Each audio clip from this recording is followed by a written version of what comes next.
At 0 to 12 hours on January 2, 2026, radar operators monitoring the Gulf of Mexico paused over a contact that didn't make sense. No AIS signal, no radio traffic, half-submerged, moving slowly toward U.S. waters. It wasn't moving fast, it wasn't trying to hide in plain sight, and that made it more concerning. Within minutes, Naval Station Pensacola elevated the contact from routine monitoring to active interception. The room shifted, conversation stopped. Every set of eyes moved to the same screen. The Gulf of Mexico is not just open water. It is one of the most heavily trafficked maritime corridors on Earth, a lifeline for U.S. commerce, energy, and security. Thousands of legitimate vessels pass through it every day. That density is exactly what criminal networks depend on. For years, drug cartels have treated the Gulf as cover, slipping beneath commercial shipping lanes, relying on darkness, distance, and clutter to mask their movements. Most of the time, they succeed. This contact didn't behave like the others. If you value real-world U.S. Navy and Coast Guard operations explained with clarity and context, take a moment to like this video and subscribe. These missions rarely make headlines, but they quietly shape what happens next. And in that moment, the data on the screen was already proving why. Infrared returns showed a low heat signature, too controlled, too deliberate. Radar pings appeared, vanished, then reappeared again, suggesting the object was intentionally riding just below the surface. Not debris, not a buoy, not a fishing vessel. Analysts didn't rush to conclusions. They didn't need to. They had seen this profile before, a Narco-Submarine. At 0 to 25 hours, a P-8 Poseidon Maritime Patrol aircraft already operating in the region adjusted its flight path. From 30,000 feet, its sensors began refining the picture. The outline came into focus, roughly 35 feet long, semi-submersible, moving at 6 knots, carefully positioned just beneath the thermal layer where detection becomes unreliable. This wasn't desperation, it was planning. At that moment, commanders faced a decision with no perfect answer. Shadow the submarine deeper into U.S. waters to expose the network behind it, or intercept immediately and risk escalation at sea. Waiting meant intelligence. Acting meant control. What would you have authorized? Shadow it longer, or stop it right there? Drop your take below. By 0 to 30 hours, the U.S. Coast Guard cutter Hamilton altered course, increasing speed while maintaining emissions control. Overhead, an MH-60 Seahawk helicopter repositioned for overwatch, its sensors sweeping the water ahead. The operation was no longer passive monitoring, it was becoming a countdown. As the Poseidon continued feeding live data into the command center, additional anomalies appeared. 2 fast-moving surface contacts, low profile, no navigation lights, maintaining offset positions from the submarine, escort boats, each carried armed cartel personnel tasked with a single objective: delay interception long enough for the submarine to disappear into international shipping traffic. They believed time was on their side.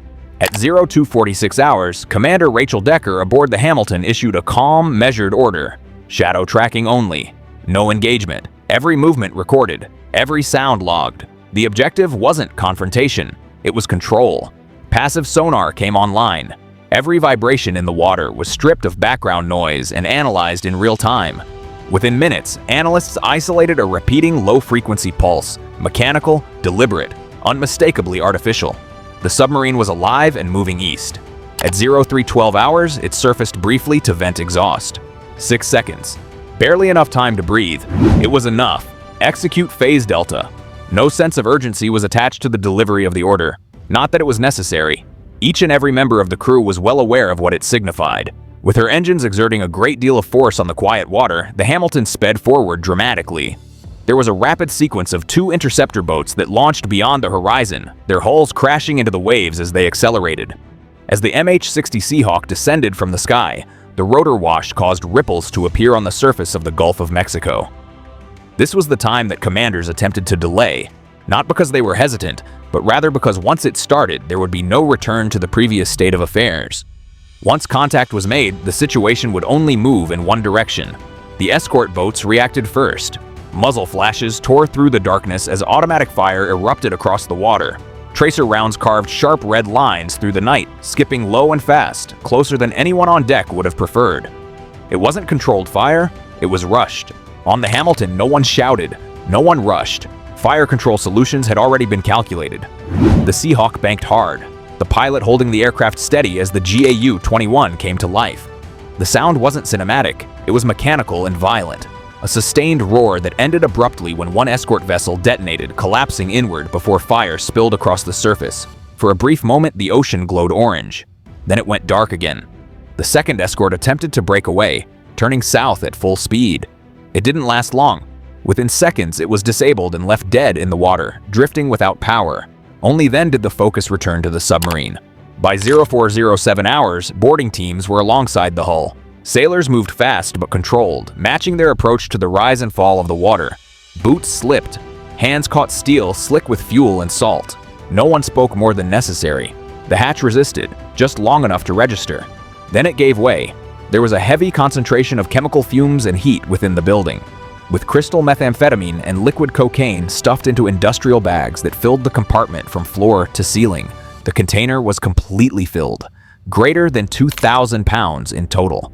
The worth of the street is greater than $400 million. The scale of it settled in immediately. This wasn't a gamble. This wasn't opportunistic smuggling. It was production. Moments later, beneath removable floor panels bolted down carefully, not hastily, investigators found the most concerning detail of all. A custom lithium-ion battery array filled the lower compartment. Dense, heavy, engineered for endurance. 600 nautical miles of range without surfacing. That detail changed the tone of the operation. This vessel hadn't been built to get lucky. It had been built to get through. By 0430 hours, the submarine was fully secured and rendered inoperable. 3 cartel members were confirmed dead during the engagement. 5 were taken into custody.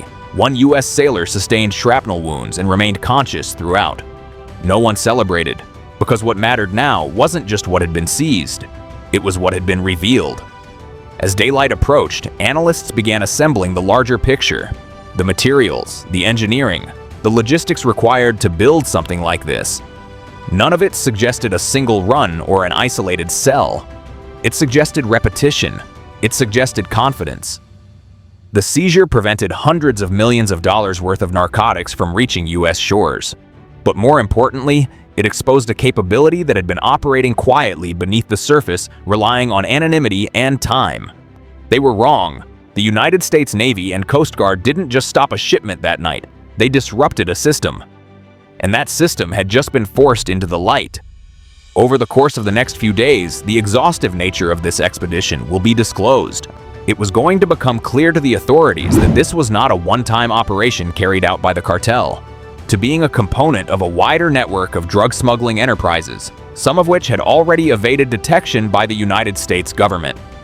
It is possible that the intelligence obtained from the operation will assist in the discovery of further routes and the disruption of additional attempts to traffic in the future. The message had been made very clear. The United States Navy was ready to counter any threat, whether it was on land, at sea, or beneath it. The mission continues, and Navy Recon will be watching every move. If you value clear analysis, real-world military operations, and the decisions that shape events long before headlines appear, make sure you're subscribed and ready for what comes next.